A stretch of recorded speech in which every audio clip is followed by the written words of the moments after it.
What's up, everybody? And today we're checking out how to survive Navy SEAL Hell Week. This is by How to Survive, the YouTube channel. I've not checked this YouTube channel out before, so I will leave a link down below to the original video. I think this is going to be a really interesting video. I think there's going to be a mix of footage of Hell Week with the Navy SEALs, whilst also having commentary over the top of it, which is some of the really best videos that do this. So I'm very excited for this to see what it's all about and learn more about Hell Week, because I don't really know much about it. Apart from seeing David Goggins talking about who's going to carry the boats, I don't necessarily know much else about Hell Week, so this is going to be really interesting to watch. Before we get started, though, check out Chug, 10% off, link down below for the best drinking vessel in the world. If you want to look like an absolute legend while drinking your drink, sustainable materials, handmade here in the UK, free customization. Look, LJ for my initials.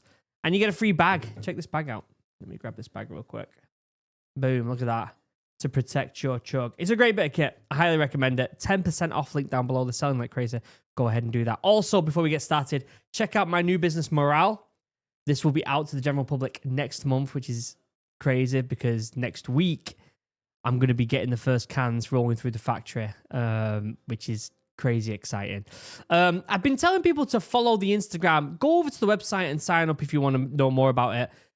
Follow the Instagram. I've come to the conclusion that I don't want just loads of people on the Instagram.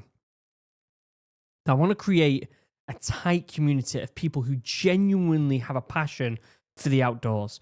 So don't go over to the Instagram. If you don't love the outdoors, if that's not your cup of tea, if you don't believe that kids should disconnect from the online world and reconnect with nature, if that's not your cup of tea, don't bother. But if it is, go follow the Instagram, okay? Because we're forming a really tight-knit community over there. This channel's got over 500,000 subscribers, but over there it's small. And I want to keep it small. I want to keep it small and grounded with the people who are genuinely invested with the outdoors. So if that sounds like something you want to do and have a good think about it, go and follow the Instagram. If not, don't worry about it. I'm trying to keep it tight and quite niche, if that makes sense. Other than that, let's pull this up. Let's watch this and let's see what's going on with Hell Week. You're wet, sandy, and shivering from the cold. Yep. Your feet and hands have blisters. Every muscle on your body hurts, and your eyes are closing. But if you sleep, you drown. This is not a real battle, but you can still die here. Welcome to Hell Week. Every aspiring Navy SEAL needs to go through a 6-month training course called Basic Underwater Demolition, SEAL, or BUDS. The first phase ends with Hell Week, where individuals learn to be effective team members under mental and physical stress. It's also obviously a big test of pulling your weight. Right? Obviously, you've got to be a team player, right? You've got to be a team player because at the end of the day, 1 week, so let's say there's 5 of you. If one person is letting the side down and not really putting in the effort, that means that the 4 people who are putting the effort in have to do more. And so it's about working together to make it easier for each other and to share that pain and that weight bearing between the group of you. A very important task when you're in the military, very important. According to the Navy, there have been 10 BUDS training-related deaths since 1953. The most recent was Kyle Mullen, who died of bacterial pneumonia on September 2022. Today we'll take a look at what each day holds for you and how you can make it out of Hell Week alive. Yeah, the whole dying, I mean, 10 people since the 50s is not that many, to be honest with you.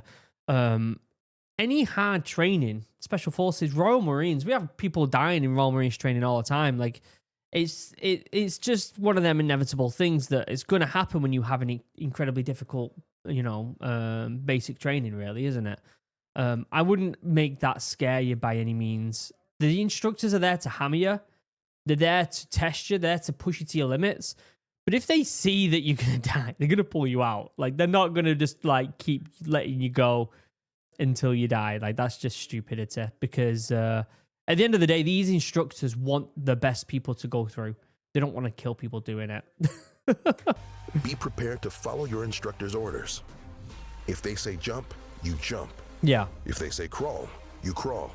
And if they tell you to click that subscribe button, I see what you did there. Let's see what you did there, How to Survive, which I've not checked out this channel. Is it just military stuff, this?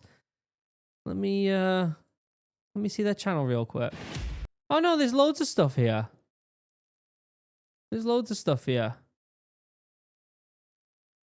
Shark attacks, circus animals, How to Survive in all sorts of different areas. Okay. Day 1, Sunday evening, chaos. The night before the first day, instructors will shoot blanks and simulate explosions to mentally throw you off. Yeah. Then they get you to do hundreds of reps of push-ups, flutter kicks, and running in and out of the surf zone. This first day, I wouldn't even consider you're warming up. That's what I would say. You're warming up. At the end of the day, this week of training, I guarantee, isn't necessarily about the physical aspects or the stress of it. It's more about the being able to effectively work as a group while being extremely tired. And in the first day, you're probably not really that tired. You're lacking a little bit of sleep. It's a week. At the end of that week, you're going to be incredibly sleep deprived. I remember being so sleep deprived. I went and took somebody off sentry because it was my turn. And I lay there and he's just sat there and he's just fucking feeding biscuit browns into a tree. He's just pushing it into a tree. And I'm like, what the hell is going on? And then there was this other guy. We were in an OP. And if you're in an OP, like you've got one guy spotting, one guy writing deets, and then another guy sleeping, and you rotate between the three. And or sometimes it depends on the situation, doesn't it? But this guy's writing, and he's just writing random things like, friggin', what was it he wrote? I can't remember what he wrote, but it was like seeing random and hearing random things and just writing it down. And I'm like, what are you doing? I'm not telling you to write anything down. Sleep deprivation can do some really bizarre things. And the training team on here, my presumption is they want to get them to that point and then test their team abilities and then test how good they are in that stressful environment, right? Getting them to that point first. So this first day is just wearing them out so that they want to sleep and then getting that sleep deprivation from them later on. Don't think about it as a week. It will become easy to feel overwhelmed. Try to keep yourself focused on short time frames, like the fact that you get to eat about every 6 hours. That's not bad. They need to feed you because that is the only thing keeping you alive. Eat everything on your plate. You're gonna need those extra calories. Yeah. Day 2, Monday, log PT. This exercise starts with you and your teammates picking up a 68-kilogram log. You'll need to carry it over a sand berm, drop it, pick it up again, and put it over your head. Okay, so it's these. I've done this before. We once did log carrying from the endurance course back to camp. And in fact, we also did it through the endurance course at one point. And it's miles and miles and miles of log carrying. We did it all the way from the endurance course all the way back to camp. And that's like, 4 miles? It's not about the weight of these things. It's how awkward they are to carry. How awkward they are to carry. And the team aspect of it, because if one person's shorter, you've got to place them in the correct position so that they can bear the load of that log just as equally as everyone else. So it's about thinking and knowing what to do and where to position people. You'll run into the ocean and carry it back to the start point. Finished? Great. Now do it again. And again. And again. Yeah. You don't know how long it is going to be, and this uncertainty will mess with your head. When your muscles are burning and the log starts feeling heavier, look at your teammates. If they can still do it, then you can too. Yeah. You'll need to communicate and work together. If Hell Week doesn't teach you to be a team player, nothing will. Day 3, Tuesday, rock portage. You'll have to paddle several hundred meters to a large rock formation and land on the slick rocks. Oh, okay. You must do everything you can to keep your body out of the space in between the rocks and the boat. This is easier said than done. Before you know it, you'll be slammed into the rocks and the boat will be slammed into you. Yeah, so they're basically doing a difficult beach landing under the stress conditions of being sleep deprived and exhausted already. This was our bread and butter in the Royal Marines. This is what we did. This was like literally what we are assigned to do, beach landings. Although this isn't a beach, it's a rocky alcove. We did it once on Final X, and it was like that, but it was dead of night. But it was super early in the morning. It was like 1, 2 o'clock in the morning so that we could get to our fire positions when day was breaking, or we could start the assault just before day was breaking. And by the way, people have died. Like, people have died doing that. That exact thing that I did. It's a very common occurrence. It's a tragic thing. No, like, obviously, no one wants that to happen. It's usually an accident if that happens. The point of this, where this is, and the point where I did it Final X right at the end of training, is you have the skills and the ability to be able to do this, right? They've got you to a certain standard, and I'm presuming it's the same for the SEALs like it is in the Royal Marines. They've got you to a certain standard where if something did happen that was bad, it would be an accident, because you know what to do. You know your ability. You know your teammates' ability. You know what the SOPs are. You know what to do. And so it's a case of, can you do it? For us in Final X, it was sleep deprivation and during the middle of the night with weapons and all that other stuff. For them here, it's incredibly sleep deprived while also being physically exhausted from the previous day's exercise. Can they do that under these conditions, right? That's the test. They can do it. It's just, can they do it under these conditions? Prevent falling by staying low to the ground when you are on the rocks to keep your center of gravity low when the waves break into you. Some trainees will likely drop out due to sustaining injuries after this task. Common, yeah, it's going to be super common. Day 4, Wednesday, around the world paddle. At this point, you're likely going to be hallucinating from lack of sleep. The bad news is you and your team now have to go on a 12-hour boat race. The good news is the winning team gets some extra sleep. Ah, nice. So keep paddling and keep your teammates awake. That's called something. It's called pays to be a winner. They would do that if you were getting absolutely hammered on Woodbury Common and or Dartmoor in the Marines. If they're like, all right, run to that tree and back, right? And they constantly do it. They'll be like, pays to be a winner. And say that there's like 20, 30, 40 of you. The first 1 or 2 people will get to not do it. Like, they're done. But the rest of you go back and do it again, pays to be a winner. 2 or 3 drop out. And so if you're the slowest, which on a regular basis was me, you would be doing that multiple times. But there's an incentive there. Firstly, to get fitter, right?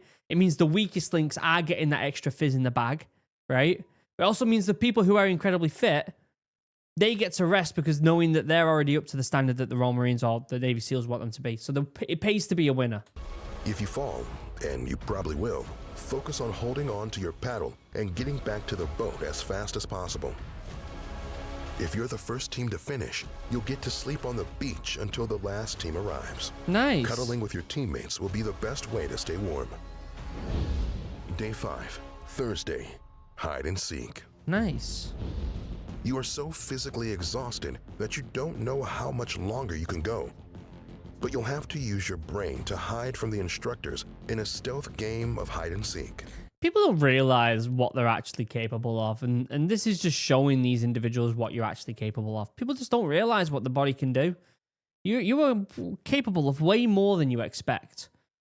I heard a really good saying. I can't remember who it was from. It might have been actually Goggins, actually, which says that people kind of run off just 40% of their capability. The truth is, you've got a lot more in the bag than you realize. And these extreme scenarios, like this Hell Week and some of the exercises we do in the Royal Marines, is to prove to yourself that you can do these extreme things when you don't necessarily know if you can do it or not. So that if you're in a real world environment and the shit hits the fan and you've got to get stuff done, you know what you're capable of. You know what you're able to do. You know what your 80, 90, 100% capacity is, right? If they can't find you and you win, you can hang out by a bonfire. After 4 days of being wet and cold, being by a fire will feel like heaven. Yeah. Let's hope you have some funny stories, because instructors will let you stick around longer if you can make them laugh. I love that. Cheerfulness in the face of adversity was one of the commando ethos, and basically being able to make light and have fun within a really shit scenario. Firstly, it boosts your morale. It boosts the lads' morale around you. I remember being woken up in training at like fucking stupid o'clock in the morning, and we're crawling through mud, and something just broke in me, and I just started laughing because I was a teenager. All my mates are out on the piss in university, and I'm just crawling through this clay mud at stupid o'clock in the morning. And as soon as I started laughing, the training team clocked on, and they were like, "Recruit Jillings is laughing. Recruit Jillings is laughing. Why is no one else laughing?" And then everyone's being forced to laugh. And because people are forcing themselves to laugh, it inevitably makes people laugh. And there's this trickle effect of people just laughing. And it's 2 a.m, 3 a.m. You're crawling through crap. And everyone's just laughing. And before you know it, the exercise is over. And you're going back to, you're going back to get squared away. And everyone's in a good mood, even though it was horrible. Day 6, Friday, carrying the boat. Who's going to carry the boats? People are gone by now, but you still have one more task.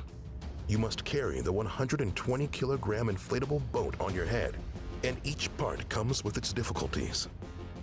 If you are in the middle, you will have constant pressure, but at the front or the back, you'll have constant bouncing on your head as you're running. Yeah. A good way to be prepared for this punishment is to do neck exercises and core workouts for months or even years before going to Hell Week. Finally, Friday morning, you have made it Basically have a thick neck. Have a thick neck with the double C. through the training course. On average, only 25% of candidates succeed in this training. So this was no small achievement. That's surprisingly a high amount, actually. I thought it'd be less than that, 25%. I thought a lot less would drop out. A lot more would drop out, than that, considering how difficult it actually is. I guess at this point, you're already up to a standard, aren't you?